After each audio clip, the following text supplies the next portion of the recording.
আসসালামু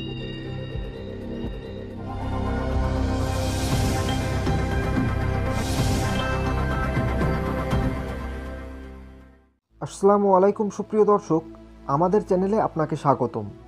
আজকে আপনাদেরকে জানাবো ইহুদিরা হজরত ওমর রাদিয়াল্লাহু তাআলা আনহুকে যে 4টি প্রশ্ন করে বিপদে ফেলার চেষ্টা করেছিল।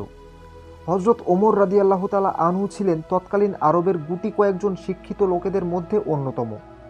সমগ্র আরবে অল্প কয়েকজন লোক অক্ষর জ্ঞানের অধিকারী ছিলেন।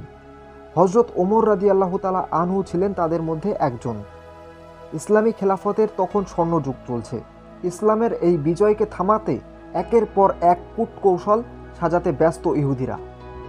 তেমনই এক অপকৌশলের অংশ হিসেবে কয়েকজন ইহুদি ধর্মযাজক হজরত ওমর রাদিয়াল্লাহু তাআলা আনহুর দরবারে এলেন।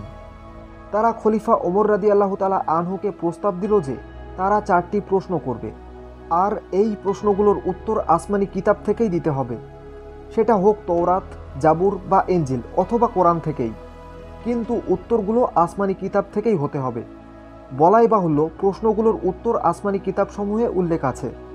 মুসলমানদের কেউ এর উত্তর দিতে পারলে যাজকরা সবাই ইসলাম গ্রহণ করবে, কিন্তু যদি কেউ প্রশ্নগুলোর উত্তর দিতে না পারেন তবে যাজকরা ইসলামী খেলাফতের সর্বত্র এই পরাজয়ের কথা ছড়িয়ে দেবে, যার পরিণতিতে ইসলামী খেলাফতের ভাবমর্যাদা চরম সংকটের সম্মুখীন হবে। হজরত ওমর রাদিয়াল্লাহু তাআলা আনহু তাদের শর্তে কিন্তু রাজি হলেন। তারা 4টি প্রশ্ন করল। প্রথম প্রশ্ন, দুজন যমজ ভাই, তারা একসঙ্গে জন্মগ্রহণ করে ও পরবর্তীতে একই সঙ্গে মারা যায়, কিন্তু তাদের উভয়ের বয়সের মধ্যে 100 বছরের পার্থক্য। এরা কোন দুই ভাই? এদের মাঝে বয়সের এই পার্থক্যই বা কেন? দ্বিতীয় প্রশ্ন, পৃথিবীর এমন একটি স্থান যেখানে সূর্যের কিরণ মাত্র একবারই পড়েছিল, এর আগে কখনো সেখানে সূর্যের আলো পড়েনি, ভবিষ্যতে পড়বেও না, কোন জায়গা এটি? তৃতীয় প্রশ্ন, একটি কবর, তার ভেতরে একটি লাশ, কিন্তু কথা হলো এই কবরেরও প্রাণ আছে, তার ভিতরকার লাশটিরও প্রাণ আছে। ওই কবরটি লাশকে নিয়ে ঘুরে বেড়ায়, এক সময় লাশটিকে কবর থেকে বের করে নিয়ে আসে। এটি কোন কবর ও কোন লাশ? চতুর্থ প্রশ্ন, একটি কারাগারের ভেতর একজন বন্দী আছেন, সেখানে কোনো প্রকার শ্বাস প্রশ্বাস নিতে না পারলেও দিব্যি বেঁচে থাকে। এটি কোন কারাগার, আর বন্দীটিই বা কে? হজরত ওমর রাদিয়াল্লাহু তাআলা আনহু এই বিচিত্র প্রশ্নগুলো শুনে এক মনোনীত সাহাবী হজরত আবদুল্লাহ ইবনে মাসউদকে ডেকে পাঠালেন। তিনি ছিলেন আসমানি কিতাবসমূহের গবেষক ও বিশারদ, বিজ্ঞ বিশিষ্ট একজন এবং মুফাসসিরে কোরআন। হজরত আবদুল্লাহ ইবনে মাসউদ খলিফার কাছ থেকে প্রশ্নগুলো মনোযোগ দিয়ে শুনলেন। শুনে বললেন, আমিরুল মুমিনিন, আপনি কোনো চিন্তা করবেন না, তারা এখনই তাদের উত্তর পেয়ে যাবে। অতঃপর তিনি উত্তর দিতে শুরু করলেন।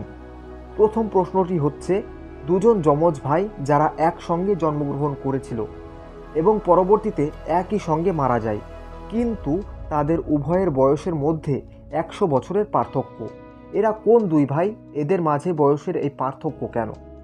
প্রথম প্রশ্নের উত্তর হচ্ছে, এই দুই ভাই হলেন ইহুদিদেরই নবী হজরত উজাইর আলাইহিসসালাম ও তার ভাই।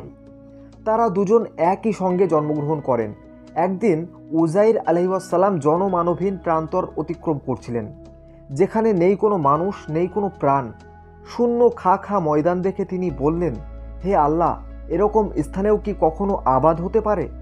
এই কথা বলার কিছুক্ষণ পর তিনি একটি গাছের তলায় ঘুমিয়ে গেলেন। আল্লাহ তাআলা স্বীয় কুদরত দেখানোর জন্য নবীকেই বেছে নিলেন।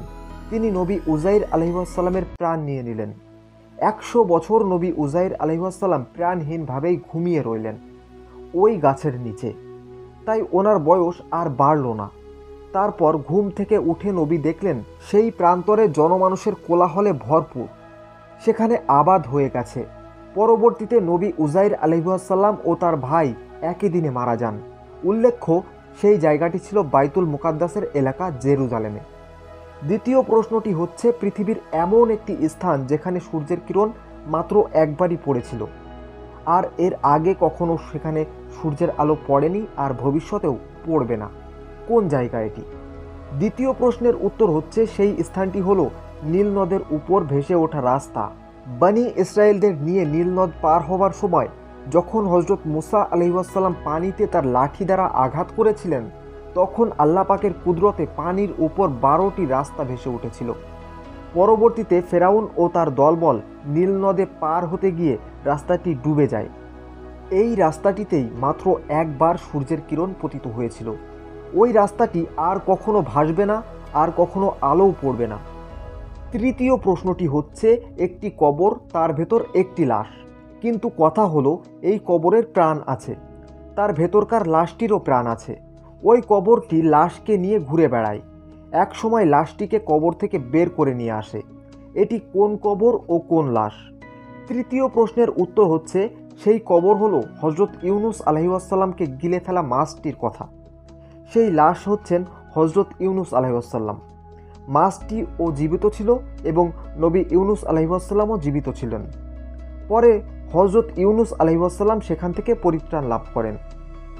চতুর্থ প্রশ্নটি হচ্ছে একটি কারাগারের ভেতর একজন বন্দী আছেন। বন্দীটি সেখানে কোনো প্রকার শ্বাস প্রশ্বাস নিতে না পারলেও দিব্যি বেঁচে থাকে। এটি কোন কারাগার? বন্দীটিই বা কে? চতুর্থ প্রশ্নের উত্তর হচ্ছে সেই বন্দীটি হচ্ছে মায়ের গর্ভে থাকা বাচ্চা। মায়ের গর্ভে থাকা শিশুটি কোনো প্রকার শ্বাস প্রশ্বাস নিতে না পারলেও আল্লাহ তাআলা অসীম দয়ায় তাকে সুস্থভাবে বাঁচিয়ে রাখেন। আমিরুল মুমিনিন হজরত ওমর রাদিয়াল্লাহু তাআলা আনহু হজরত আবদুল্লাহ ইবনে মাসউদের উত্তর শুনে অত্যন্ত আনন্দিত হলেন, তার জ্ঞানের গভীরতাকে প্রশংসা করলেন, আর ইসলামী খেলাফতের মান মর্যাদা ধুলোয় মিশিয়ে দেওয়ার আকাঙ্ক্ষায় আশা পাদ্রীরা সেই উত্তর শুনে সত্যিই চমকে গেল। লজ্জায় তাদের মাথা নত হয়ে গেল। কোরআনের জ্ঞানের অসীমতায় অভিভূত হয়ে তারা সবাই হজরত ওমর রাদিয়াল্লাহু তাআলা আনহুর হাতে ইসলাম কবুল করলেন। আমিন। সুপ্রিয় দর্শক মণ্ডলী, এই ছিল আমাদের আজকের ভিডিওটি ভালো লাগলে লাইক দিন, কমেন্ট করুন এবং শেয়ার করুন। আর সেই সাথে MHM বাংলা টক ইউটিউব চ্যানেলটি সাবস্ক্রাইব করে পাশে থাকা বেল আইকনটি প্রেস করতে ভুলবেন না। অতি শীঘ্রই দেখা হবে আবার নতুন কোনো হাদিসের গল্পের ভিডিওতে। সেই পর্যন্ত ভালো থাকুন, সুস্থ থাকুন, দিনের পথে অবিচল থাকুন। আজকের মতো বিদায় নিচ্ছি। ধন্যবাদ সবাইকে। আসসালাম।